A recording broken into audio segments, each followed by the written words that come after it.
Hello friends, कैसे हैं आप सभी लोग। आई होप आप लोग बड़े अच्छे होंगे और अपने इंग्लिश के पेपर की तैयारी बहुत अच्छे से कर रहे होंगे। आज के वीडियो में हम मोस्ट इंपॉर्टेंट आर्टिकल डोरी सिस्टम को डिस्कस करने वाले हैं। ये मोस्ट इंपॉर्टेंट आर्टिकल है और कई बार पूछा गया है। आप अगर लास्ट ईयर के पेपर देखेंगे तो उसमें किसी न किसी सेट में पूछा जरूर जाता है, मोस्ट इंपॉर्टेंट है। आप लोग एक बार मॉडल में भी देख सकते हैं। ये देखिए यहाँ पे इस तरीके से पूछा जाता है, या तो डोरी सिस्टम या डिमेरिट्स ऑफ डोरी सिस्टम। तो कैसे भी आए आपको लिखना इसी आर्टिकल को है और इसी तरीके से लिखना है। दूसरी बात है बच्चों, हम आपको अंधेरे में नहीं रखना चाहते हैं। हमें नहीं चाहते हैं कि आप केवल सिंगल आर्टिकल पढ़ के जाएं। अभी तक आपको हम एक आर्टिकल करा चुके हैं अनएम्प्लॉयमेंट का, ये दूसरा आर्टिकल है डोरी सिस्टम का। हम आपको 5 से 6 आर्टिकल कराएंगे और निश्चित रूप से आपको एग्जाम में वहीं से देखने को मिलेंगे। तो आप इस आर्टिकल को जरूर तैयार कर लें। ये मोस्ट इंपॉर्टेंट आर्टिकल है, बहुत ही इजी लैंग्वेज में लिखा है। पूरे यूट्यूब पे आपको इतने इजी लैंग्वेज में आर्टिकल नहीं मिलेगा। तो मैं हूं मुकेश यादव और आप आ चुके हैं मैं सुपरविजन पे। कंटिन्यू करते हैं इस शानदार सेशन को। तो बच्चों देखो, डोरी सिस्टम का मतलब होता है दहेज प्रथा। डोरी का मतलब दहेज और सिस्टम का मतलब प्रथा, मतलब कस्टम एक तरीके से। तो डोरी सिस्टम का एक तो हिंदी में मतलब होता है दहेज प्रथा। तो सबसे पहले एक तो ये कि आप चाहें तो ऐसे हेडिंग डाल के लिखें या डायरेक्ट पैराग्राफ में लिखें, उससे कोई दिक्कत नहीं है, क्योंकि आप जानते हैं आर्टिकल जो है 10 नंबर का होता है। तो हेडिंग डाल देंगे तो अच्छी बात है, नहीं डालते हैं तब भी कोई प्रॉब्लम नहीं है। और 100 से 150 वर्ड में कम से कम लिखना होता है आर्टिकल को। तो मोस्ट इंपॉर्टेंट है, साथ ही के साथ में वीडियो आपको एकदम वीडियो के साथ में ही ये पूरा आर्टिकल याद हो जाएगा, ठीक है। तो इंट्रोडक्शन की बात करते हैं बच्चों। क्या कह रहा है, India is facing many social evils, कि भारत जो है हमारा देश भारत वो बहुत सारी सामाजिक कुरीतियों का, एविल्स का मतलब होता है बुराई और सोशल का मतलब सामाजिक, कि भारत बहुत सारी सोशल कुरीतियों मतलब सामाजिक कुरीतियों का सामना कर रहा है। डोरी system is one of them, और दहेज प्रथा जो है उनमें से एक है, ठीक है। डोरी system is one of them, दहेज प्रथा उनमें से एक है। Dowry is not new for India, जो दहेज प्रथा है या जो दहेज है वो भारत के लिए नया नहीं है। Dowry is not new for India, ये भारत के लिए नया नहीं है। It is an age old custom, ये क्या है, इट इज़ माने यह है an age old. Age old का मतलब बच्चों होता है सदियों पुरानी, एकदम नोट कर लेना है। एज ओल्ड का मतलब क्या होता है, बहुत पुरानी या सदियों पुरानी। और कस्टम का मतलब होता है प्रथा। कस्टम का मतलब क्या होता है, प्रथा। It is an age old custom, ये सदियों पुरानी प्रथा है। डोरी मीन्स, डोरी का मतलब क्या होता है, dowry means something which a lady carries. Dowry means something, दहेज का मतलब होता है कि समथिंग माने कुछ, which a lady carries to her husband's home, कि एक महिला अपने पति के घर ले जाती है eight the time of her marriage. अपनी शादी के समय एक महिला अपने पति के घर जो कुछ ले जाती है उसी को क्या बोलते हैं, दहेज बोलते हैं। Dowry means something which a lady carries to her husband's home at the time of her marriage, कि एक महिला अपनी शादी के समय अपने पति के घर जो कुछ ले जाती है उसी को दहेज कहा जाता है।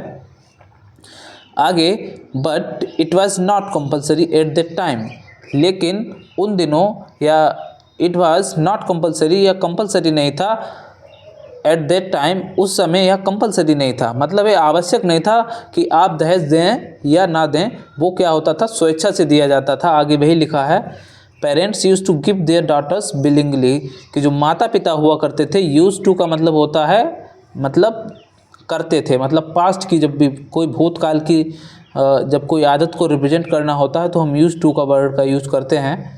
Parents use to give their daughters willingly, कि जो माता पिता हैं वो अपनी पुत्रियों को, बिलिंगली का मतलब होता है इच्छापूर्वक या सहजता से, ठीक है, मतलब अपने मन से अपनी पुत्रियों को दिया करते थे, ठीक है।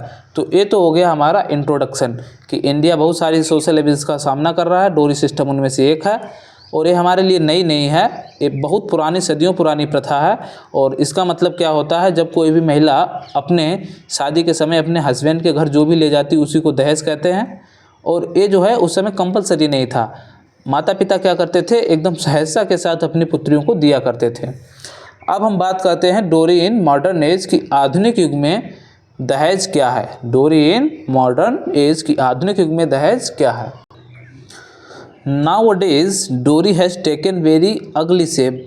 नाउ डेज का मतलब होता है आजकल, डोरी हैज़ टेकन, दहेज ने ले लिया है, वेरी अगली शेप, कि दहेज ने अपना बहुत ही मतलब अगली शेप का मतलब क्या होता है कि इसने बहुत ही बुरा रूप धारण कर लिया है।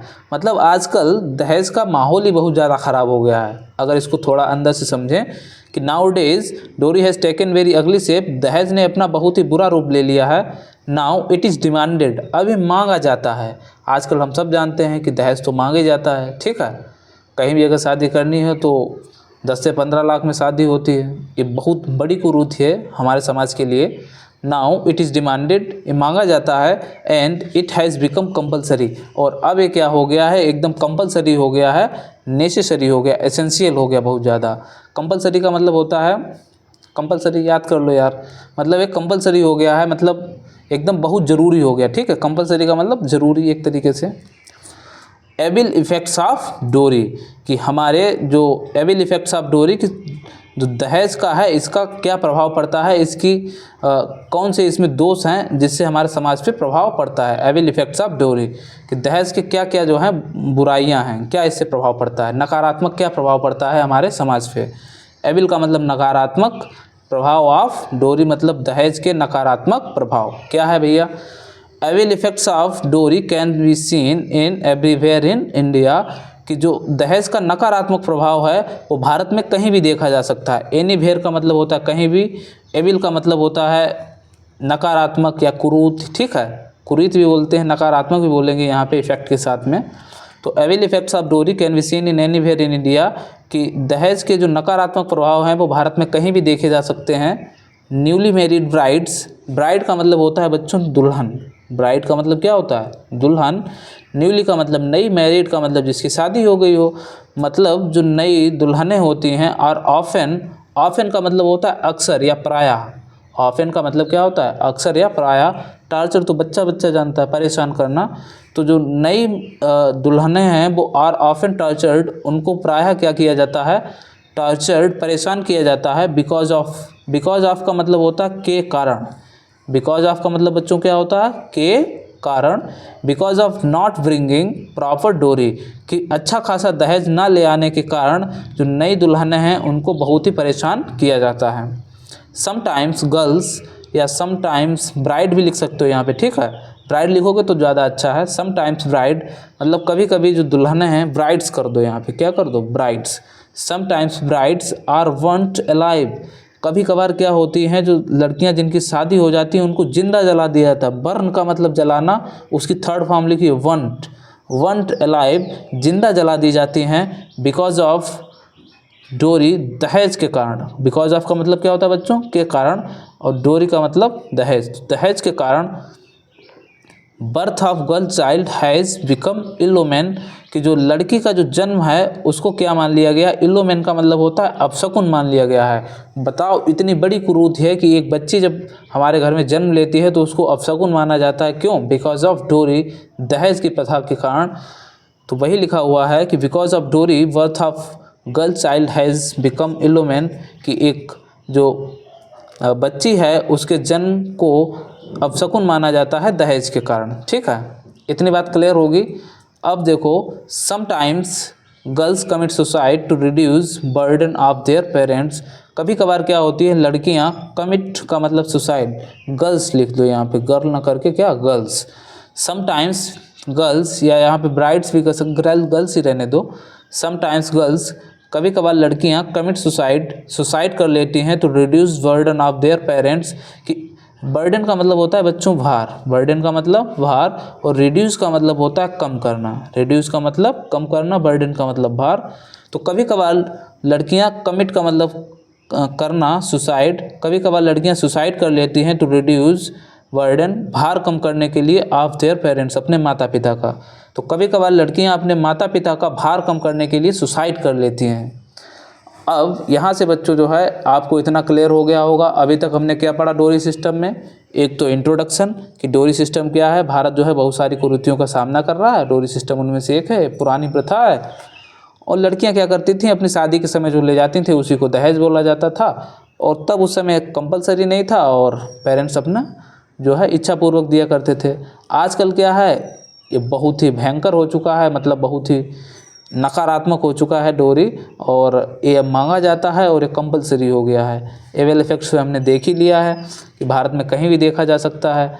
महिलाओं को जो नई दुल्हन है उनको बहुत ही परेशान किया जाता है। क्यों? क्योंकि वो क्या करती हैं, डोरी, प्रॉपर डोरी नहीं लाती हैं। दूसरा क्या है, और इसी कारण दहेज के कारण किसी भी जो लड़की है उसके जन्म को क्या मान लिया गया, इल्लोमेन, अपशकुन मान लिया गया है। कभी कभार क्या होती हैं, लड़कियां सुसाइड भी कर लेती हैं अपने माता पिता के भार को कम करने के लिए। अब जो एक लास्ट हेडिंग रह गई है सल्यूशन की। बच्चों देखो, सल्यूशन का मतलब क्या होता है कि इसका हल क्या है इस समस्या का, डोरी का। तो अवर government is doing it's best, हमारी जो सरकार है वो अपना क्या कर रही है, सर्वोत्तम प्रयास कर रही है to tackle with this problem, कि इस समस्या से निजात पाया जा सके, इस समस्या का सामना कर रही है। हमारी जो सरकार है वो डूइंग अवर बेस्ट, बहुत ही अपना सर्वोत्तम प्रयास कर रही है to tackle with this problem, कि इस समस्या का समाधान किया जा सके।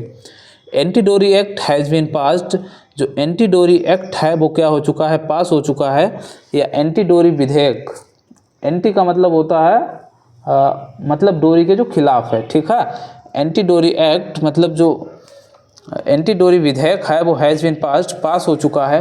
Taking and giving dowry has been declare punishable offence. तो ऑफेंस का मतलब होता है बच्चों अपराध। ऑफेंस का मतलब क्या होता है, अपराध हुआ करता है। तो दहेज लेना और दहेज देना, टेकिंग एंड गिविंग मतलब दहेज लेना और दहेज देना दोनों क्या हो चुके हैं, दंडनीय अपराध घोषित हो चुके हैं। Many greedy person have been sent behind the bar, बहुत सारे जो लालची व्यक्ति हैं हैव बीन सेंट भेजे जा चुके हैं। बिहाइंड द दार का मतलब होता है बच्चों, बिहाइंड द बार का मतलब होता है सलाखों के पीछे, ठीक है। या यहाँ पे ऐसे भी लिख सकते थे कि many greedy person have been sent to jail, ठीक। थ्रू दिस एक्ट, इस एक्ट की वजह से या इस एक्ट के द्वारा बहुत सारे लालची व्यक्ति जो हैं वो सलाखों के पीछे भेजे जा चुके हैं। आशा करते हैं आपको वीडियो पसंद आया होगा। अगर वीडियो पसंद आया है तो प्लीज़ वीडियो को लाइक और चैनल को सब्सक्राइब जरूर कर लें। अभी आपके लिए 2 से 3 आर्टिकल और कराएंगे, और इसके बाद में जो है आपको इडियम एंड फ्रेजेज जो मोस्ट इंपॉर्टेंट हैं उनकी एक क्लास जरूर लेके आएंगे।